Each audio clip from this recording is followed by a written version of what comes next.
Welcome. My name is Renee Forsyth. I am the Director of Professional Development for Lyme Connect. And just to provide a visual description for those who may not be able to see me, I am a white female and I have dark brown shoulder length hair. I'm in a multicolored dress right now, and I'm standing in front of a green screen which has our Lyme logo on it. And before I turn this over to the panelists, since we felt this discussion was so important to share with the public, there may be some of you joining who are not very familiar with Lyme Connect. So I just want to take a moment to tell you a little bit about who we are. Lyme Connect is a not-for-profit organization, and our mission is to rebrand disability through achievement. We do that by attracting, preparing, and connecting high potential professionals and university students, including veterans, who have all types of disabilities into our network. Once an individual with a disability joins our network, they are eligible to apply for different scholarships, leadership programs, internships, and full-time careers with the world's leading corporations, our partners. And we know that many of our partners are joining us here today, and we're thrilled to have you. And in turn, just so you know some of the benefits of being a partner, we support all our corporate partners in recruiting, onboarding, developing, retaining, and promoting all employees who have disabilities. So welcome to everyone. I just would like to mention that if you are joining us and you are a person with a disability, please join our network. There's no fee to join our network, and we'll be sharing those links with you. If you are not a person with a disability, but you're interested in learning more about our work and staying up to date with all that's going on at Lyme Connect, you can join as a friend of Lyme. And again, we'll be sure to share those links with you. So today we're pleased to continue our series focused on gaining a deeper understanding of how disability intersects with the many different identities of our Lyme Network members. And today we're thrilled to have 4 of our Lyme Network members who are joining us from both the US and Canada, who are Asian people who live with disabilities. So we're really excited to hear more about their experiences. And we're really pleased to have our moderator here today, who I'm going to turn the session over to. Her name is Aileen Jiang. Aileen is a member of the Lyme Network who was selected as a Lyme Connect Fellow in 2013. She's a global product lead at Google with more than 8 years of experience in sales, product, customer support, and strategy and operations. Aileen graduated from New York University's Stern School of Business with a BS in Finance and Economics and a minor in Social Entrepreneurship. In her current role, she works on ad sales tools to support Google's SMB ad sales teams. Beyond her day-to-day job, she has a deep passion for social impact and disability inclusion, and has served as a mentor in the Lyme Connect Foundations program and Google Bold internship program. She's a past Coca-Cola Scholar, Lyme Connect Fellow, and Prudential Spirit of Community finalist. In her free time, if she has any after all of that, Aileen is a passionate home cook, functional potter, beginner rock climber, and outdoor adventurer. And we are thrilled to have Aileen joining us today to lead this important conversation. And so now I turn it over to Aileen. Thank you, Renee, for that wonderful introduction, and welcome everyone. I'm so thrilled to be here today in this important discussion around the intersection of people with disabilities, Asian and Pacific Islander people who also happen to have disabilities. Lyme Connect is very important to me in terms of how it's helped my personal and professional growth. And as I reflect back upon my upbringing as a Taiwanese American, I've noticed how there are so many different things that have been impacted by these identities. So yeah, really thrilled to be here in this discussion. I'd love to take a moment to have each of our panelists come into the room and introduce themselves. So go ahead and Justin, if you would like to come off mute and introduce yourself. Yep. Hey, everyone. My name is Justin. For those of you guys who don't know, I'm currently working at Rogers in technology. And so far, I'm really enjoying what I do in my role. I've been with Lyme Connect since 2013, actually, when I was in university. And so far, it's been an amazing journey with Lyme Connect. they've been able to connect myself with a bunch of the sponsors corporately with their job and career opportunities. And I'm super fortunate to be able to grow now with a partner company that we're partnered with, Rogers. So here I am, looking forward to it. Awesome. Thanks so much, Justin. And I also forgot to introduce a visual description of myself. So I'm going to go ahead and do that and also ask Justin to follow as well. This is Aileen. I am an Asian female with long black hair, currently wearing a tan shirt, and I have a blurred white background behind me. And Justin, I'll just turn it back over to you to share a visual description of yourself as well. Yep. So I am, I would say, 5'8", male, Asian individual with glasses, currently wearing a Under Armour golf shirt with a blurred background as well. Thanks so much, Justin, and thanks for being a panelist today. All right. Next, I'd love to turn it over to Teresa to introduce yourself with your name, your visual description, your work position, and your relationship with Lime Connect. Hi everyone, my name is Teresa. I am an East Asian woman with long black hair and rose-colored glasses.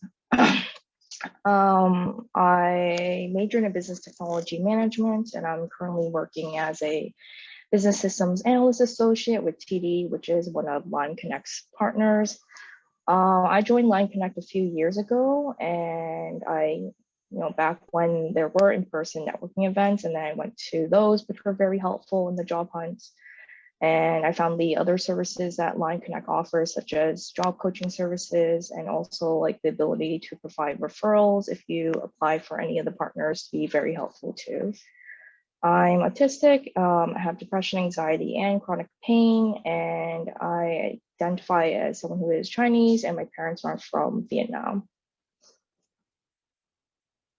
Awesome. Thanks, Teresa, and welcome. Thank you for being a panelist today. And I'll go ahead and pass the mic over to Nandita. Hi, everyone. I'm Nandita Gupta. I am a petite Indian woman with long black curly hair. Today it is curly, with glasses, and I'm wearing a light pink top. And my virtual background has various colors with paintings and some of the art is by me. I am an accessibility product manager at Microsoft, which is also a Lime Connect partner. And I work with a product that empowers others, mainly developers, but really everyone who wants to create accessible and inclusive products. I have been with Lime, oh my gosh, as a student, now as a professional. And again, really excited to be here to, share a little bit of my story and my journey with Lime. And I think the biggest thing that really Lime has been for me, and, my relationship with it has been just empowering me in different ways, whether it's as a student to help me find communities, not only around my disability, but just meeting other students and other professionals with disabilities. But even with beginning my journey here with Microsoft, where they hosted some absolutely amazing virtual connecting panels. And I know this was a huge point of anxiety for me with COVID. How am I going to meet people? How am I going to connect with people? And Lime really made that happen. So very, very grateful for that. And I do identify as a person with a disability as well. It's an invisible disability and it is asthma. But as it is with every disability, it changes based on context, and sometimes it's better, sometimes it's worse. I'd love to share a little bit more later, but I'd love to pass it back to Aileen. Thank you for having us. Thanks so much, Nandita. And, speaking of how Lime Connect has empowered you, I'd also love to talk a little bit about my relationship with Lime Connect as well. I started out as a Lime Connect fellow, as Renee mentioned, and I think Lime Connect has definitely empowered me in my professional journey as well as personally. I've felt so many amazing connections through the Lime Connect network, including a roommate that I lived with for a few years. and most recently was really happy to serve and give back to the Lyme Connect network as a mentor in the Lyme Connect Foundations program. So really great to hear from our panelists about their backgrounds as well as their relationship with Lyme Connect. And so, you know, Nandita has started to also mention a little bit about, you know, her disability and how that has impacted you a bit personally and professionally as well. And so I'd love to continue that topic and hear from our panelists about how their disability and Asian Pacific Islander background impacts them personally and professionally. And I'll turn it over to Teresa to start off. Right. I guess professionally, being disabled meant that I guess I learned of and accepted my disabilities back in my earlier years of university. So I guess, and I was also applying for internships at the same time. So I just so happened to like ended up in companies where they prioritize diversity, equity, and inclusion. And I saw the difference between companies that did and didn't, and like the differences in the corporate culture. And then, you know, being someone who is an Asian woman and working in tech and disabled, like, I guess I realized like that provided a more better corporate culture for me to thrive in. And so when I was applying for jobs after graduation, and that's something that I did prioritize, which is why like many of the jobs I did apply for were Lyme Connect partners.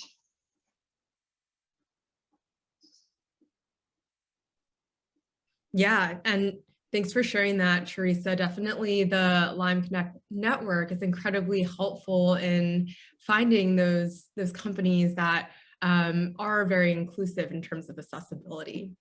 Awesome. All right, Justin, I'm going to hand it over to you to share a little bit about your disability and how your Asian Pacific Islander background, the intersection of those impact you personally and professionally.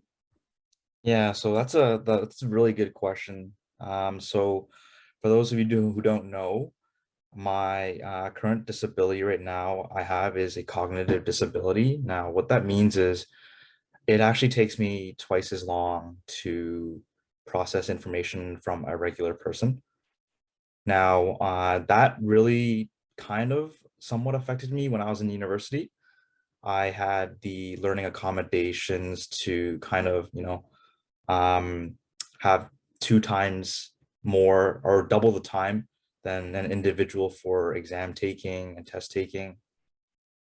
But I utilized my disability to kind of allow me to prosper in a sense where I would have to study as hard and use that as motivation just to get to that level of a normal person.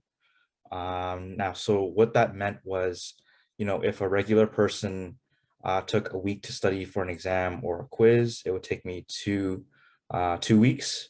Or if they, you know, had an exam that was a month ahead, I would take 2 months to study for that final exam during my time in my undergrad. But I didn't use that as an obstacle to stop me from my success. I allowed it to actually motivate myself to prosper. So throughout my time in university, I was actually part of the Dean's List, for those of you who don't know.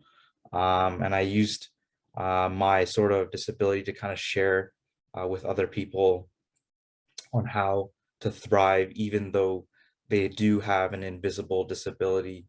And I think that that's what I like doing, is to kind of give back to the Lyme community, especially everyone here who's attending as a panel and as a panelist. Specifically, the Lyme Connect, I guess, organization has helped me in a sense where I've been able to find my internships and co-ops during my undergrad career. And then I'm also being able to launch my full-time career now with a Rogers partner, Rogers Communications. So yeah, that's kind of me kind of letting everyone know here about my disability. Now, in a professional setting, I don't think it has impacted me too much. I just haven't I will tell you guys from the get-go that I haven't told my colleagues that I do have a disability, but so far it's been really good, and my team's been very open to, you know, talking about this stuff. So yep. Yeah. Thanks, Justin, for sharing. And I think that openness you talk about with your team definitely allows for us to feel comfortable with whatever decision we make on disclosure. And so I think that's a really great, that's a great point. And we'll be talking a little bit more about disclosure later as well. Awesome. All right. Pass the mic over to Nandita. Again, thank you all for sharing your stories. And that's a little bit, you know, it ties into, even for me, how that impacts me professionally and personally. Just being able to navigate different aspects, again, professionally and personally, with my disability has been interesting. So for me, it's asthma, and I found my disability much later in life. So it was a very different journey for me, where I didn't really have any communities. I didn't at first even know what was happening. I think even dealing with the unconscious and microaggressions, unconscious bias around, oh, you know, you just take a puff of your inhaler and you're okay. And sometimes even hearing things like, oh, you're not disabled enough. I think that and those aspects have been extremely hurtful in many ways, because I think if we take a step back and just think about it, we don't know what someone is going through. We don't know what their lived experiences are. And I think that in itself has affected me professionally and personally, because there are times when I felt like an outsider, or there are times when I felt like I don't know why this is happening to me. I think the switch for me really happened on just being able to find more communities, being able to embrace that piece of my identity a little bit more. And I look at it as, you know, just looking at it as another aspect of me. It's just another facet of me that, you know, I have to work with. And it's not good, it's not bad. It's just a part of me. And that's okay. So I feel like when that switch happened, that impact, again, personally helped, but even helped professionally, because the awareness has helped me understand what I need to be more successful, where, you know, it's an environment that, hey, I will not be able to work in a dusty environment, for example, or if there's certain things going around, like last year, I moved to a new place. I'd never been on the West Coast before. I'd never experienced forest fires before. So I had no idea what was going to happen. I passed out one day because of the exposure with the forest fires and had to be taken to the hospital because I couldn't breathe. So that didn't just affect my personal life, also affected me professionally, where I wasn't able to work or things like that. And I think those are the small things, just being able to understand and navigate that has been just interesting, again, professionally, personally. So we figured it out as we go. I think the biggest thing I'm really grateful for is the allies I've had, the mentors I've had, and an absolutely amazing team who's there to support me. And I know they have my back. So I'm very appreciative of that. Yeah, thanks so much for sharing, Nandita. Definitely moving to new environments and just having that and having that experience of adjusting and having the people around you be supportive is so helpful. And yeah, we also have a call out from the audience as well, and speaking to discovering disability relatively later in life. And in fact, I was chatting with a couple of folks recently and discovered that a lot of people do discover their disability later in life. And that is a big adjustment to be had in your life. So thanks for bringing that out. And Kamisia, hopefully I'm pronouncing your name right, for also calling that out in the comments. Yeah, I would love to share a little bit about this topic myself. I think it's something that I think about quite a bit in my professional life. So I have an autoimmune connective tissue disorder, which means that I get sick easily, and I also have some swollen joints and some other symptoms as well that cause me to sometimes unexpectedly be off work. And I also have anxiety and depression.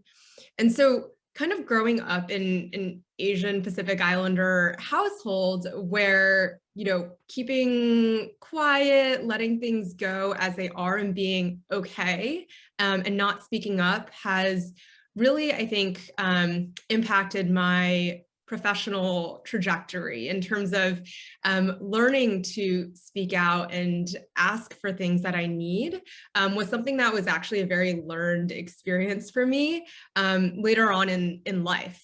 And so I do think that, you know, there's that connection from that to discovering your disability later in terms of having to learn and having to adjust. And yeah, so really great to kind of hear from Nandita's experience, Justin and Teresa as well, and as well as from our audience. All right, and so speaking about discovering your disability and, you know, learning more about it, I'd love to shift the conversation over to learning a little bit more about our panelists' journey to their diagnosis or their medical journey, and ask if, you know, you feel that race and being Asian Pacific Islander played a role in how you had to present yourself to medical professionals and others. So Justin, I'll hand it over to you. Yeah, so I'll actually dive super deep into sort of, you know, my disability and how it kind of got profounded. So for the panelists here, I'm getting a little vulnerable. So I actually first, you know, when I was a baby, I was diagnosed with an issue called hydrocephalus. What this is, it's like a buildup of fluid in the brain. And if it wasn't treated, actually 80% of people, or 50, it was around the range of percent of 50 to 80% of infants below the age of 3 actually die. So if I wasn't treated by then, I would have not been here being able to talk to all of you guys. So that was sort of how it got started. And then that led me to having this cognitive disability, which was followed by hydrocephalus during my primary school age. So back when I was in elementary school, my teachers had actually discovered that I wasn't very strong academically. So they noticed that. So what my parents did, in fact, was they enrolled me to a lot of academic extracurricular activities. So this included like math class, hockey. I played rep hockey competitively. So as you can see, I'm a little emotional right now, but I did those to kind of help my cognitive disability and just be like the normal individual. So that's how I kind of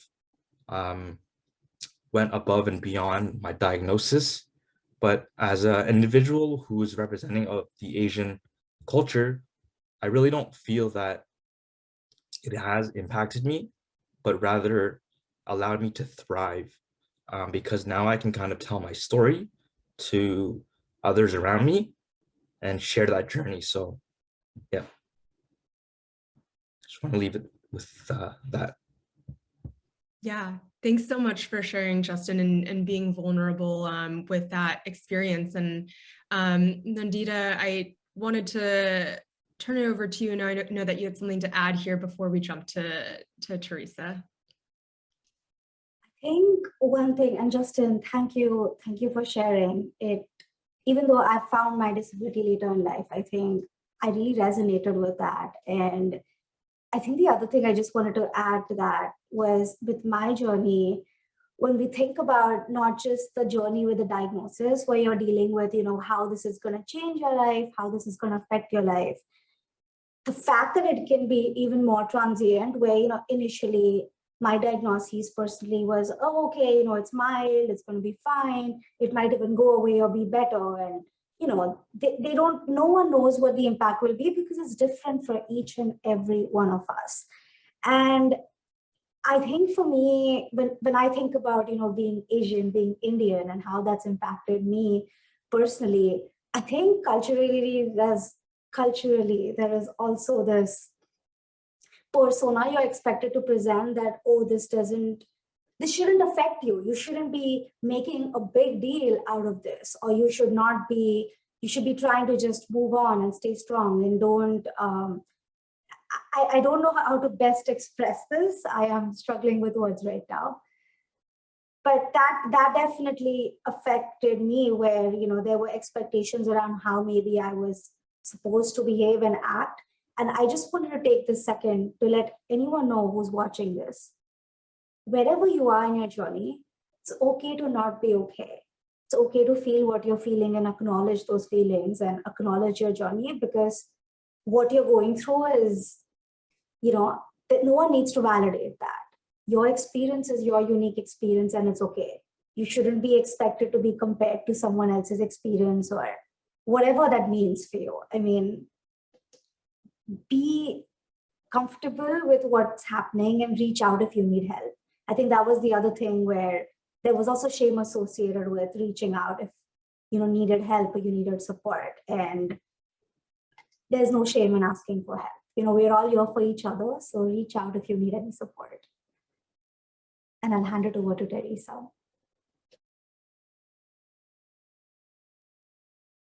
Yeah, thanks, Nandita, for adding that. And yeah, it is so incredible how our journeys vary. And it's just reflecting upon what Justin had shared, and kind of the all the activities that you participated in. And I was thinking about my own experience when I was diagnosed in high school. And actually, my parents' reaction was to do a little bit of the opposite. They actually wanted to pull me out of everything. They wanted me to kind of stay at home, stay cocooned. And so my experience there was a little bit different, but that was also very jarring for me, where I wanted to be able to learn to live with the disability more, and they wanted to try to cocoon and protect me. And so I think that definitely impacts how, as we're growing,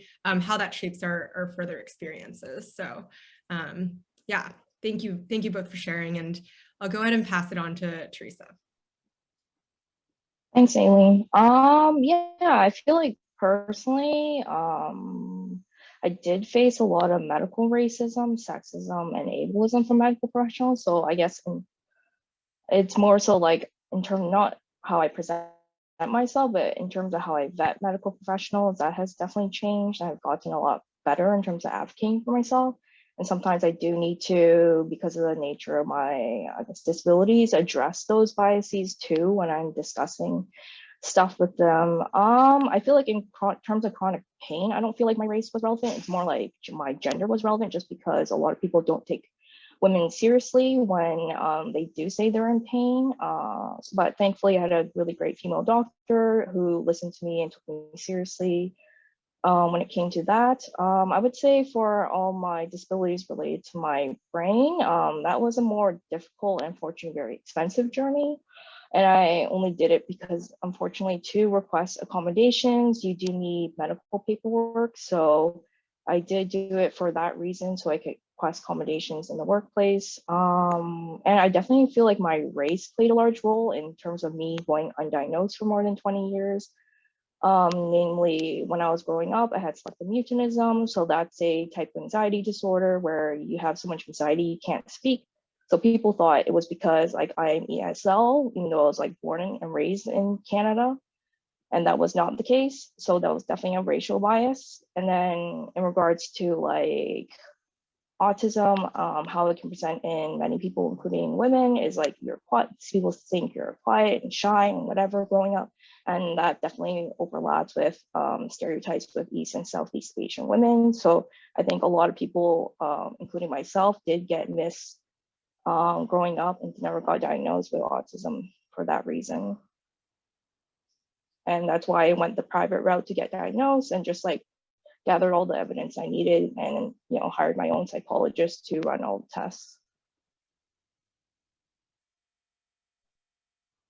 Yeah, thanks for sharing that, Teresa. And definitely, I think that the journey to diagnosis and can take a lot of different shapes. And I really relate to your story just from even not from like a disability standpoint, but just from a medical professional standpoint, having gone to doctors and seen doctors where they don't quite believe the symptoms that you're having, even though you're in your body and that there is something going on.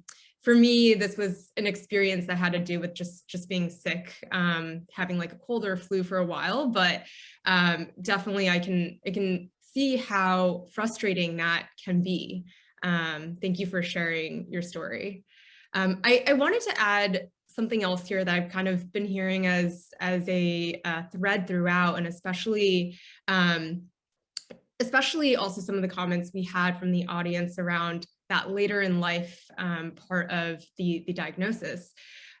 Personally, for me, my depression and anxiety diagnosis and being able to see a therapist for that came for me much later in life, towards the end of my college years.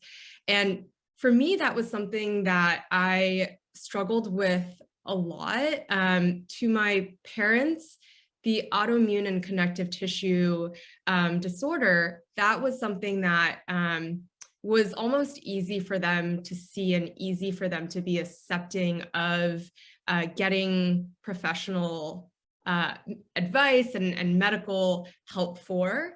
But the depression and anxiety side of things was something that I struggled with, and to this day, I find very difficult to talk to my parents about, just because it's not something that they see as being almost on the same level of my connective tissue disease. And that's something that I'm trying to change their perspective on, but I think that's also definitely impacted my journey.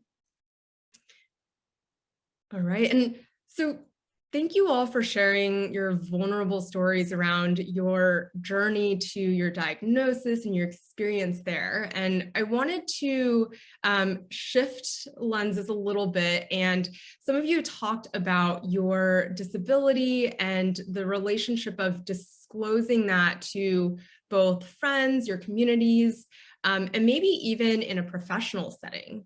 So I'd love to hear a little bit about what empowers each of you to be comfortable with disclosing your disability in a personal and professional setting. So I'll go ahead and hand it over to Nandita to kick things off. I love this question because I think this to me also showcases the power of having allies, of having mentors, of having people who are kind of there with you.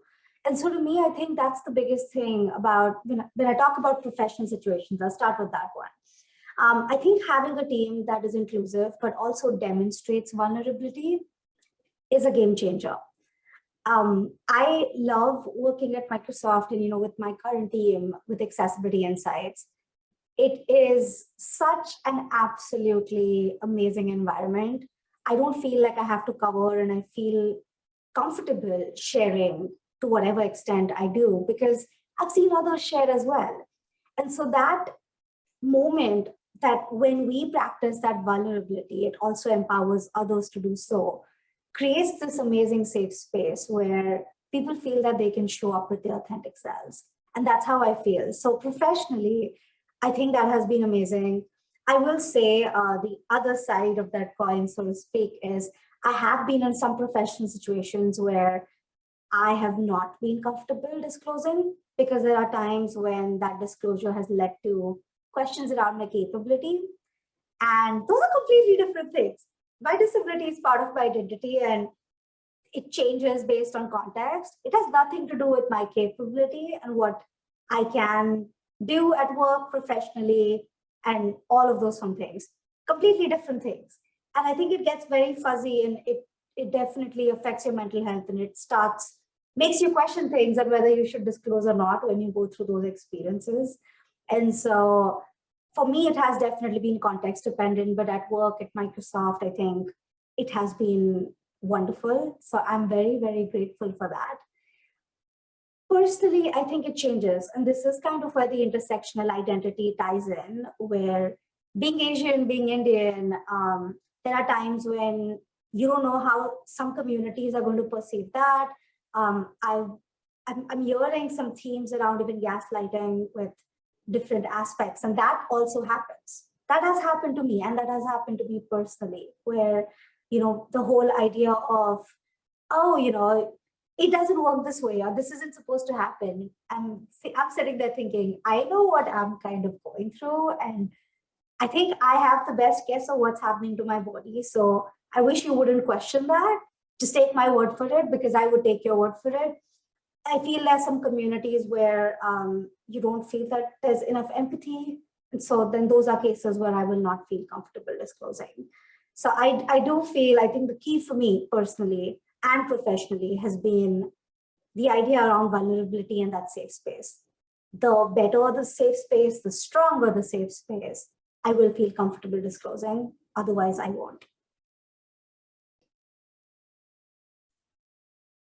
Yeah, I love that, Nandita. I think safe spaces are so important, you know, similar to the one that we're in today. And I hear a lot of, see a lot of comments coming through with people resonating with the stories. And so really just building this community where we can all share experiences and have that open space to do so is so important. And to think about how we can even break down these walls and extend that safe space and that openness to our work environments, our wider communities, I think is so important.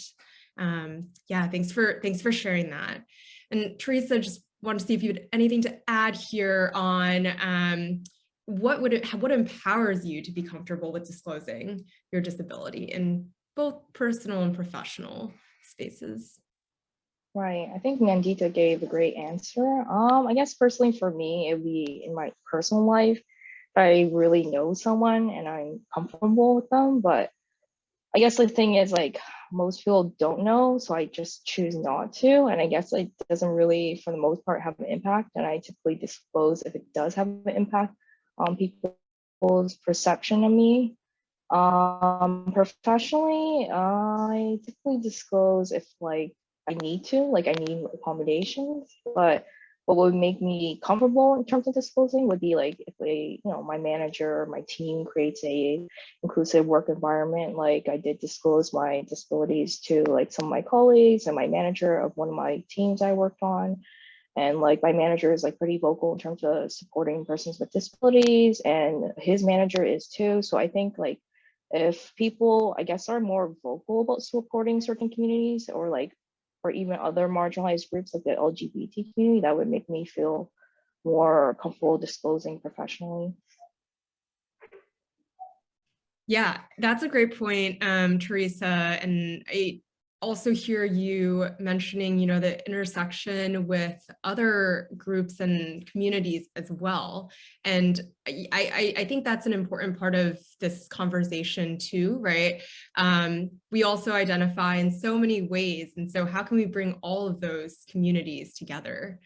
I wanted to take a moment here, Teresa. You mentioned something really interesting around disclosure. And I wanted to actually dig a little deeper there and ask a little bit about what your experience was like with disclosing in terms of asking for accommodations at work. And so I know you mentioned before that you've had experiences doing that. And how was that experience for you as an Asian Pacific Islander individual? Mm-hmm. I would say, well, at my workplace, there's a formal process for that. So, I mean, once the paperwork has been filed, it's been a pretty smooth process, and there is like various accessibility software and hardware available because there's a assistive technologies team that provides that. So that was one of the main reasons why I did want to ask for accommodations, was because I have difficulty remembering a conversation long term if I just hear it verbally versus like written. So that's like one technique that would be helpful for me personally and professionally. So yeah, it's been pretty good. I know that unfortunately, I know some people that like when they did disclose and try to ask for accommodations, like that the Ontario accessibility laws were violated. So unfortunately, I think it's not safe to request for accommodations at every workplace and team, and you definitely need to like assess whether it is safe or not for you to do so. Yeah, thanks for sharing about your experience, Teresa, and wanted to share a little bit about my experience with disclosure and asking for accommodations as well. And I think similar to you, for me at Google, the process was fairly smooth in terms of the operational logistics. And I think I wanted to talk a little bit about the personal kind of interaction with disclosing directly to my managers. I personally found that because the environment was so open and my managers were just very, they were very curious in terms of wanting to understand me more. I think that really allowed me to connect with them and for me to be able to disclose and ask for accommodations. And also wanted to do a call out here in terms of, you know, if you are thinking about asking for accommodations, that, you know, workplaces should be places where you can do that. And so sorry to hear about that experience with some of your friends and community members, Teresa, but just wanted to do a call out that, you know, there should be that space where you can ask for accommodations and can disclose. So just wanted to put that out there. And also speaking about the professional workspace, I wanted to ask our panelists here about your day-to-day in the professional setting and whether you feel you have to adjust your style and behavior in the workspace, in the workplace, because you are Asian and disabled. And so before I turn it over to the panelists, I did want to say that if you have any questions, if you're in the audience and you have any questions for the panelists, feel free to drop it in the chat or in the Q&A, and we'll get to those shortly. So yeah, I'll hand it back over to Teresa and Nandita to tackle our question on adjusting style and behavior in the workplace. Yeah, thanks, Aileen. I would say that in terms of my disability, I definitely do have to adjust my style and behavior. I guess like unfortunately so the majority of people are, I guess, neurotypical. They don't have any other like conditions like ADHD, depression, anxiety, dyslexia, etc. And so I guess like I find that with those individuals, there's often this assumption that they can read all the body language and behavior perfectly because everyone has the same neurotype, which is not the case. So I guess like sometimes misunderstandings occur unless like literally I advertise that I'm not neurotypical, which I don't want to do. So I do find myself and many other autistic people adjust their style and behavior in the workplace to accommodate other people, like in the ways we communicate, like, you know, like small talk, for example, or like eye contact and stuff like that. That's stuff that like it's very typical amongst neurotypicals that I engage in because that's considered the norm. In terms of my Asian identity, I do find it challenging to navigate like how to be assertive, just because in the past, you know, I have gotten like some flack for like trying to be assertive, but like there's this stereotype that Asian women should be submissive. So I, you know, definitely relate to like, for example, some of the struggles that Black women face in the workplace regarding that, trying to not trigger the angry Black woman stereotype, because I'm trying to like, I guess, not get flack for not being like a submissive Asian woman, but I don't want to also, I can't handle certain situations submissively either. So that's been a real challenge professionally. Yeah, thank you for sharing, Teresa, and definitely those around us impact kind of where we are and how we feel about things. And I personally, for myself, it kind of shared a little bit about my journey in terms of feeling that I grew up in an environment where I was not encouraged to speak up, not encouraged as much to share where I was, and just to kind of like put my head down and work and put my head down and be okay. And I think that definitely has translated to my my professional journey in terms of having to learn to speak up and having to learn to be a little bit more, I don't want to say like aggressive or extroverted, but like just more outgoing. And that was definitely a transition for me, and something that was really tough in finding that balance in terms of how do I show up for my workplace, but yet still be true to myself. I think it's still a work in progress, but definitely over the years, I found that balance in terms of maybe turning things on a little bit in some meetings, but also still finding that space for me to be able to be true to myself. So yeah, it's definitely always a work in progress, and Teresa, I resonate with a lot of what you shared. Yeah, Nandita, I know that, is there anything you wanted to add there?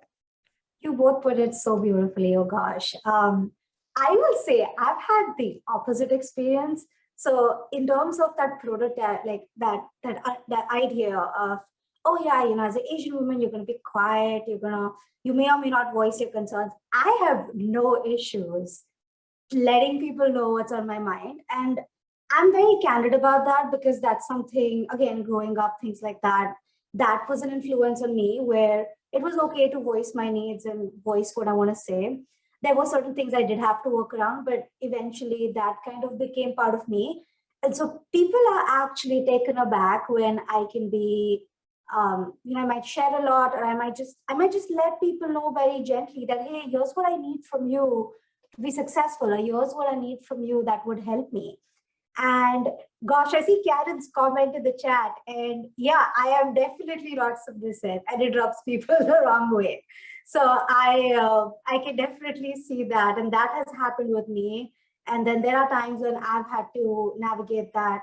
Not really at work. This has been more not really professionally, but this has been more personally, where there has to be a little bit more education and communication around, I want to let you know so you're not surprised. And again, this is, I've never shared this actually with a lot of people. But when it comes to my asthma, for example, there are those small changes that have to happen. I'll give you an example. Let's say we're all planning a trip together. We want to go somewhere. I can't just go stay at any Airbnb or just pick any place to stay. There are very specific needs that I will have around where I can stay, because guess what? I won't be able to breathe. And if I can't breathe, then there's going to be more issues around, yeah, I'll have to be taken to the hospital, figure out what to do. And so what happens is, in some cases, there's also this perception of, oh, I don't want to trouble someone else, you know, because of my disability, or I don't want to be a burden. And that has been something that I feel I've had to adjust and understand, that you're not a burden. It's not a problem. You just may have different needs, just like someone else. It's just a preference thing, and it's okay. It's just a piece of you. It's a part of you, and that's okay. And I feel that has been something I've had to definitely adjust, because culturally, I think that has been something that I don't think I've always done a good job of being open. Like, I'm open about many things, but then when it comes to my disability, it changes, where I'm like, oh, I don't want to trouble someone, or I'm not sure if I should say this. So that definitely, that piece of being Indian has played into how I've approached my disability, and I've had to actively work on that.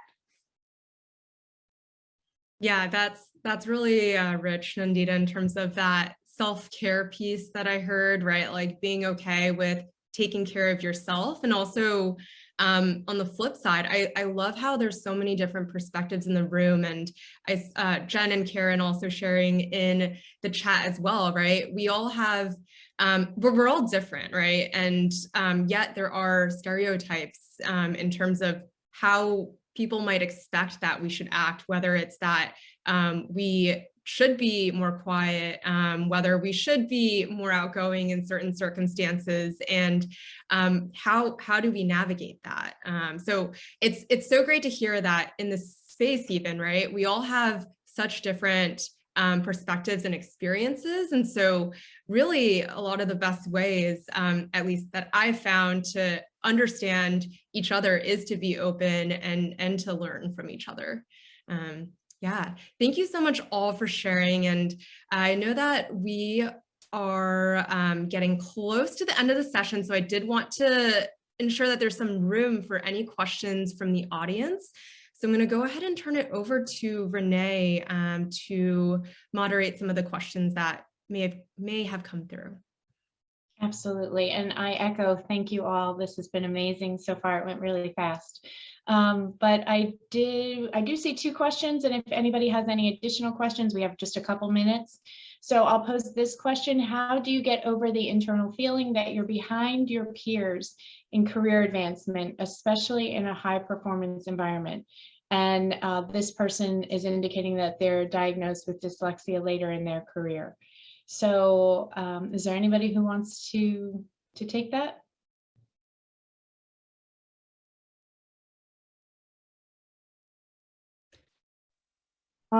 Personally, I did really struggle with this just because I was in a co-op program and many of my peers have gotten into like top companies in the country, like Deloitte, KPMG, Web3 startups in the US and stuff like that. So I definitely feel like, and personally, I had to like slow down and focus more on my health. And like, I also wanted to slow down to also figure out, like, at one point in time, I wasn't sure what type of companies I would want to work for.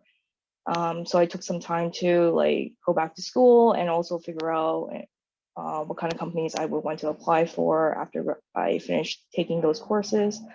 I do find it helpful to like therapy to be helpful to like, because at least personally, my parents always compared me to everyone else. And I feel like that might have been why I tended to compare myself to my peers. So I feel like therapy really helped me work on not constantly measuring my success against everyone else, because if you do, you'll always be unhappy because there's always going to be someone better out there. And to also like limit the amount of time you spend on LinkedIn. Like LinkedIn is a very helpful tool in terms of networking and like job hunting. But at the same time, it can be harmful. You're constantly reading people's posts and their achievements and stuff like that. So I do also try to minimize the amount of time I spend on LinkedIn too. Yeah, I can definitely relate to Teresa, but also for myself, especially. I think what's really important is, when you look in the mirror every morning, I think that's the person you should kind of compete with. Like even if you have a disability, I think your peers are doing very well, but at the end of the day, you shouldn't really be competing against your peers, but rather the person that you're looking at every day. So that's yourself. And if you kind of look at where you've come to where you are now, that's already a sort of achievement to where you were before, right? So I think the most important thing is to really look really at yourself, because you're competing against yourself, how far you've gone to where you've come now, and not really look into where your peers are, because if you, at the end of the day, if you keep on looking against your peers, it's a never-ending cycle. You're going to be very, very depressed, because there's always going to be people that are better than you. So I think that's really important, not to really look at your peers, but rather focus on yourself. I love those thoughts. I think the only other thing I'll add to that, and being a little bit more actionable there, I think what has helped me, because I've run into that again, talking about your disability being tied to your capability at work.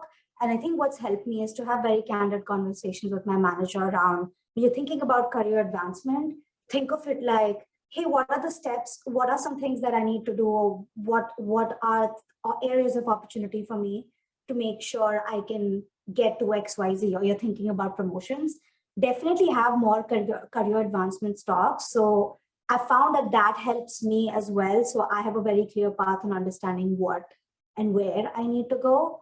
And when it comes to your disability, then you work with, whether you need accommodations or whether you have certain preferences, then you bring those up in a different conversation to say, hey, here's what empowers me to be my best version of myself and be that superstar at work. So can you give me X, Y, Z?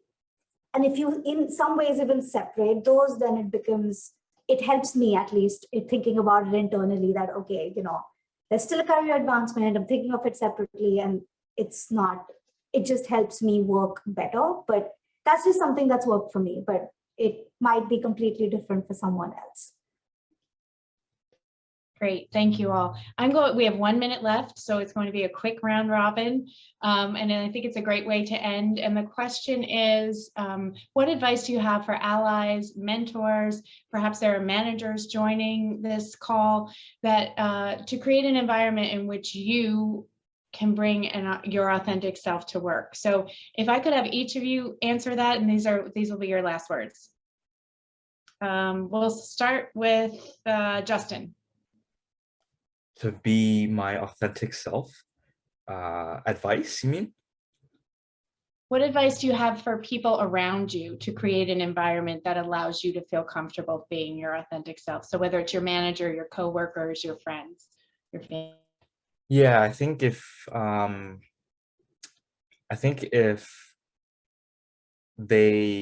you are able to disclose your disability right from the get-go, and they're 100% fine with it, open to it, and accommodating, that's probably one of the best scenarios, I think, in my honest opinion. So that's what I would advise. Thanks, Teresa. I would say that typically the environments in which I'm most comfortable to disclose have often been the people who are flexible, I guess, don't make assumptions. So people like managers who even provide accommodations to people who are religious and take time off for religious holidays, like stuff like that, like sends a certain message that maybe it's okay to disclose disability stuff too. Mm-hmm. So creating a trusting, welcoming environment for all differences or everybody. Okay, great. Thank you, Teresa. Nandita. I think just adding to that, it's the small acts of allyship. So whether it means checking in, whether it means just listening, we don't always want you to problem solve for us. Sometimes we just want someone to listen, and that works for everyone, regardless of disability. So take a step back and just think of ways in which you can be a better ally and just be there for them. Awesome. Sorry, I couldn't find my unmute button. Aileen, I'm going to give you the last words and then I will close us out. Yeah, I think Justin, Nandita, Teresa summed it up. But I especially want to highlight the not making assumptions, right? Just being open and listening. I think that's what builds strong communities and communities that are built on vulnerability and trust. Yeah. Thanks so much, Renee. Thank you. Big thank you to all the panelists, Justin, Teresa, Nandita, and also Lime Connect and Renee for putting this together. Renee, was there anything on groups connecting? I saw a couple of messages about LinkedIn and all of that. Yeah, so I see some of you are joining on LinkedIn. You may have seen in some of our newsletters that we're creating all of these community groups around all of the different intersecting identities. So we will be sending out information. If you have an interest in joining this community group, we will let you know how to reach out in our follow-up note to everybody who's registered to this session. It will include the link to this recording and also my colleague who you will send a note to express your interest in the community group. And we hope you all will join us for those groups. So finally, thank you, Aileen. Fantastic job moderating this important discussion. Justin, Nandita, Teresa, thank you for for sharing your story, for your vulnerability, and for just being great network members and being with us today. So thank you all so much, and I'm going to let you go about your day, but I hope you have a wonderful day, and we look forward to seeing you at our next session.